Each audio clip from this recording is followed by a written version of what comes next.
Welcome to the Literary Escape Podcast, the only podcast that serves both readers and authors of historical Christian romance. We read, discuss, and review books in this unique romance subgenre and sprinkle in a few contemporary Christian suspense books. Authors, we bring you writing advice from experienced Christian romance writers. Then we bring both readers and authors together for fun-filled live Q&As. Literary Escape is the one-stop shop for both readers and authors to connect, learn, and grow together. Let's dive into this adventurous episode.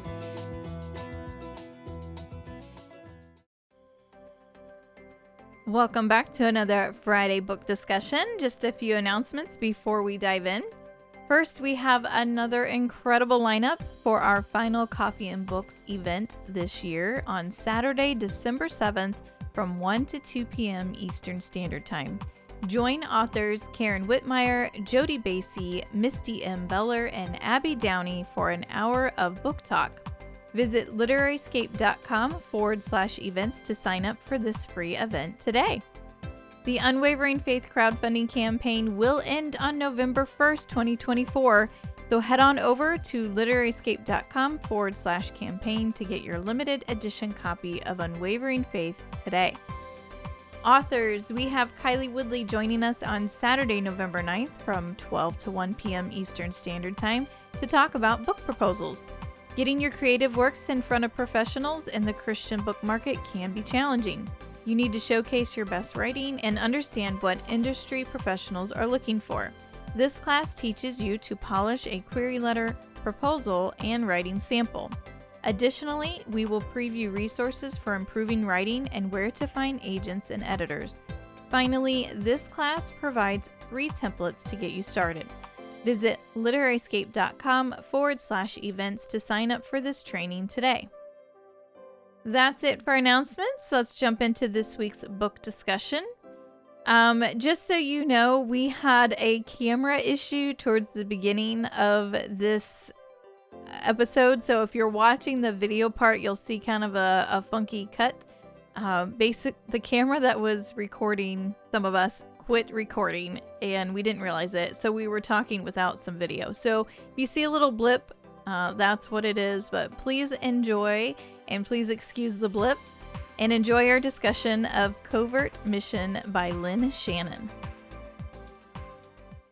Covert Mission. Duty is all he knows. Logan Keller spent his military career saving lives, but none of that prepared him for raising his out-of-control teenage niece. He's desperate to get through to her. A charity designed for teens seems like the answer, but when Logan arrives to speak to the director, he interrupts an attack on this woman's life. Danger surrounds her. Willow Cassidy has dedicated her life to helping teens in crisis. When she's assaulted in the parking lot of her charity, Willow fears the limelight created by her uncle's state senate run is to blame.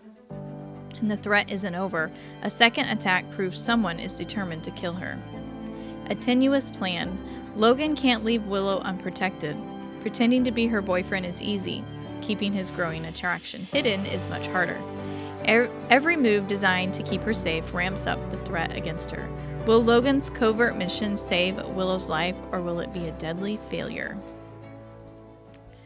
Let's talk about Logan and Willow's relationship. This is the first one where it's like, well, let's enter into a fake relationship, and then it turns into a real one. What'd you think about that? I was saying this might be a little hard to pretend. They constantly, when they were out in public, they had to pretend that we're a couple to trick everybody. And I thought that would be hard to do. And try not to fall in love. Too. Yeah, because it seemed like they were pretty attracted to each Yes. other. I mean, I feel like this book has a little bit more of that physical attraction going on with these two. Right off the bat. Him being a paramedic. And then saving her right off the bat. Just the way she describes him in the book. Like, okay. Nice. Yeah. Nice. Yeah. What do you think about Willow's family dynamics? Her uncle was very protective. I loved him. Yeah. Yes. Yeah. He stepped into the dad role since her Yes. parents were gone. I thought he did an excellent job there. Right. Very supportive. Now his wife, Yeah. I mean, Yeah. Mixed. Yeah. by the end you're like, all right, I'll give her a shot. But yeah. Now, what about Logan's family dynamics? His is a little different. He's got his parents still, but his brother and sister-in-law were killed in a car accident, I believe. And now he's raising his teenage niece. That's right. I feel like he's trying to adjust to his new life with his niece and I still feel, dealing with a lot of loss. yeah. Both of them are dealing with this grief and struggling with it. And I don't think either one, he didn't have time to process his brother's grief or sister-in-law before all of a sudden, I got to be a parent now, Right. you know? So, And trying to help her through it. yeah. And then he's struggling to get through it. And I loved that moment when they just broke down and held each other and cried together. And that was a real breakthrough moment for uncle and niece, for sure. What'd you think about Senator Randall? Well, you know how I said his name, so you know how I feel about like him. dirty politician. Yeah. Yes. Yes. Slime ball. Yes. Showing up at her fundraiser like that. Yeah, to get like Photo promo. op, Yeah. Yeah. Yeah. And then, sorry, this is me. Catherine, we talked about her a little bit already. That's her uncle's wife. I also she just comes across real like money and. So Catherine is not the stepmom, I'm sorry, like the aunt, because she's married to Willow's uncle. We already kind of talked about her a little bit. I just feel like she's really money hungry almost. Yes. Is that how you felt? Yeah. Yeah. And then we have Mike, who is Willow's ex-boyfriend, who was a complete jerk to her. He only dated her because of her family's money. Yes. Thoughts Sounds on like him? a slime ball. Yeah. Another slime ball. Yeah. Yeah. I don't know a better word. And when he re-entered into the picture, I did not I like didn't that. understand why. And did you feel like maybe there was like a little affair? Yes, going on I there? did. Yes, Okay. because when they came in, I'm like, wait a minute. Because her aunt is a lot younger than her uncle. Mm-hmm. Yeah. Yes, I did. And then what did you think about Josie? She's the Christian music singer artist that does work there at the youth foundation that Willow runs. What are your thoughts on her and what she goes through? That was sad. I was surprised. Like I was shocked that that happened That to her. happened? Yeah. Mm-hmm. Well, the book started off with somebody dying, so I was like, well, you have people dying now. So, Yes. Yeah. Yeah. Yeah, with the bodyguard dying. Mm-hmm. Guess she was worried. Yeah. Mm-hmm. Yeah. So. But yeah, it was. Yeah. That was kind of really horror movie like. Yeah. Almost reminded me of Scream a little bit.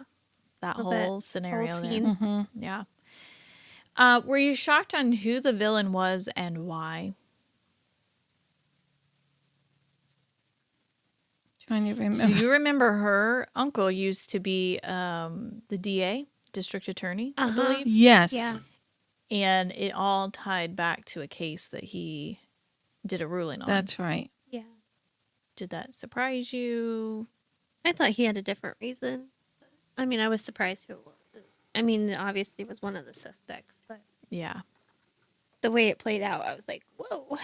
Yeah. Yeah. What did you think about the car bomb? It was crazy. Mm-hmm. Like some of the stuff. And I felt bad because Willow was more like, I don't want innocent people to get hurt. And a lot of the things that were happening to her was where a lot of people could get hurt. Yeah. Mm-hmm. And like in Josie's case, it's intentionally harming someone else to get to her. So, all right, we have some nuggets of truth. The first one that she put in there is praying your way through grief, because Logan and really his parents too are grieving the loss of their son and daughter-in-law, and then his niece is grieving the loss of her parents. I think at one point she says, "Oh, that's where that other negative truth about God is always there, because she's still in this like bitter stage. We all go through that bitter stage, and she's like, God obviously doesn't care about me because he took my parents away from me, and he's like, no, honey, like he's always there for you. And then I think that praying your way through the grief circled back to that moment they have in the kitchen together as uncle and niece. I thought that was just a really good scene, made me cry a little bit. So, and then page 161 talks about how death can come at any moment, because were they worried about Josie at that point?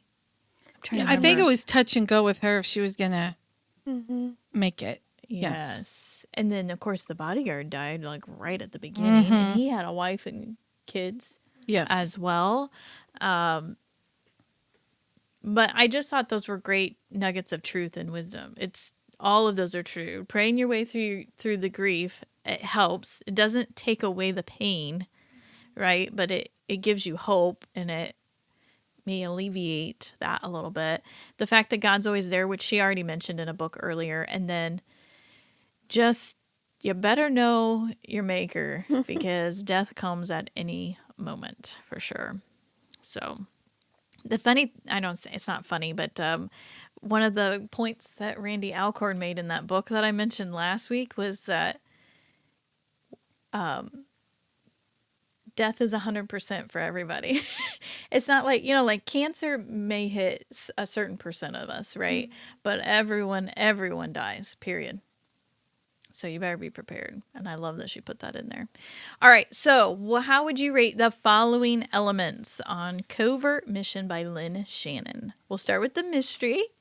A latte? Yeah. I think all her books have a latte on the mystery. Yeah. What about the drama? I had a latte too. I would say latte too. I was going to say that too. There was a lot there. How about suspense? Latte.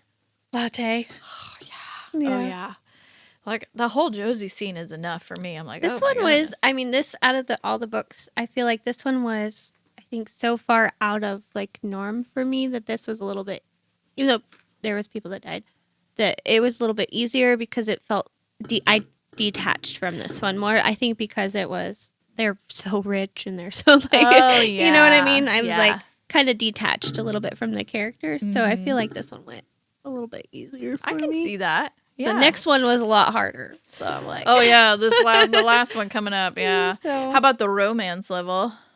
I would say mocha. I had espresso/mocha. Yeah, I would go espresso/mocha because I feel like there was a lot more physical, a lot of touches. Yeah, good touches, not bad touches. Jessica read it. Yeah. How about inspiration? Mocha. I'll go mocha too. There's quite a bit in there. What's your overall lasso rating? 3 lassos. 3. It's too good. 2. That's all right. All right. Next week, we will talk about Tactical Force, which is the last book in the Triumph Over Adversity series. I hope you enjoyed this episode. I would like to invite you to connect with us further and get a free read. Right now, if you sign up for our newsletter, you will get the first 9 chapters of my book, Unwavering Faith. Plus, you'll receive news about our events for both readers and authors.